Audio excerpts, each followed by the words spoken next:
آپ علیہ الصلوۃ والسلام سے اللہ تعالیٰ نے فرمایا کہ ان سے کہہ دیجئے کہ زمین میں چلو پھرو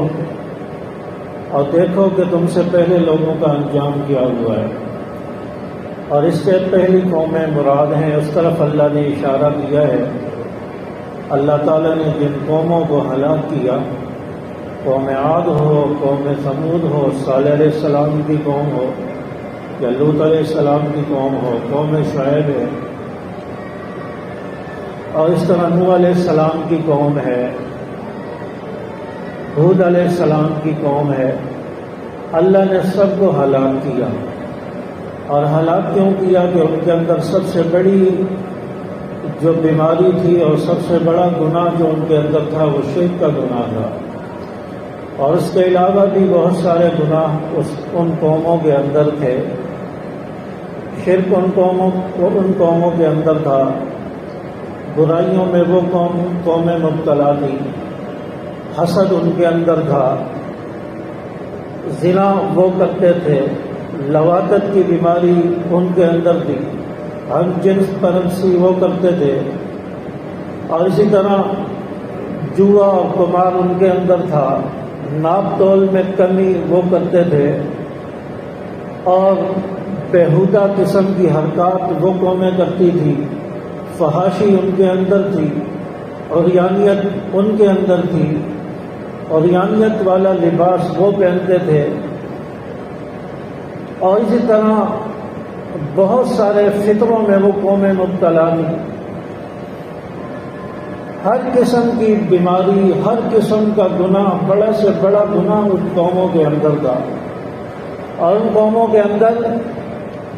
ایک دو گناہ، تین گناہ تھے، برائیوں میں مبتلا تھی تو اللہ نے ہلاک کر دیا۔ قوم مشرک ہے اور ناپ تول میں کمی کرتی ہے، اللہ نے اس وجہ سے ان کو ہلاک کر دیا، قوم شعیب کو ہلاک کر دیا۔ اللہ کے نبی کو نہیں مانتے، لیکن بدکاری والی قوم ہے، قوم لوط جو لڑکوں کی طرف مائل ہوتی تھی، ہم جنس پرستی ان کے اندر تھی، لواطت کی بیماری تھی، اللہ نے تباہ کر دیا، ہلاک کر دیا۔ اسی طرح اور جو قومیں آئی ہیں، حضرت نوح علیہ السلام کی قوم ہے، مشرک ہے، نوح علیہ السلام کا انکار کرتے ہیں، نبی نہیں مانتے، ان کا استہزاء کرتے ہیں، مذاق اڑاتے ہیں، اللہ نے ہلاک کر دیا۔ حضرت صالح علیہ السلام کی قوم ہے، مشرک ہے، لیکن ایمان نہیں لا رہی، اور اس قوم کو اللہ نے اس وجہ سے ہلاک کیا کہ انہوں نے معجزے کا مطالبہ کیا کہ پہاڑ کے اندر سے اونٹنی نکلے، اونٹنی نکل کر فوراً بچہ جنے، ہم آپ پر ایمان لے آئیں گے، آپ ہمارا یہ مطالبہ پورا کروا دیں۔ اللہ نے ان کا یہ مطالبہ بھی پورا کیا، اونٹنی نکلی، بچہ جنا، لیکن پھر بھی یہ لوگ نہیں مانے، اور بالآخر اس اونٹنی کو انہوں نے قتل کر دیا، جو اونٹنی اللہ کی نشانی تھی، اللہ کا معجزہ تھا،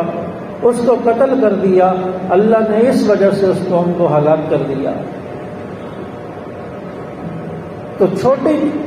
چند گناہ ان کے اندر تھے، ایک دو گناہ ان کے اندر تھے، تو ان کی وجہ سے اللہ تعالیٰ نے اتنی سخت پکڑ فرمائی کہ پوری قوم کو صفحہ ہستی سے مٹا کے رکھ دیا۔ آج ہم اگر اپنے آپ کو دیکھیں تو ہمارے اندر کتنی برائیاں ہیں، یعنی پچھلی قوموں میں جو برائیاں تھیں وہ ساری ہمارے دور میں، ہمارے اس امت کے لوگوں کے اندر پائی جا رہی ہیں۔ اللہ نے پھر بھی بچا کے رکھا ہوا ہے، اللہ نے پھر بھی عذاب نہیں بھیجا، اللہ نے پھر بھی ہلاک نہیں کیا، اللہ نے کوئی عذاب نہیں بھیجا۔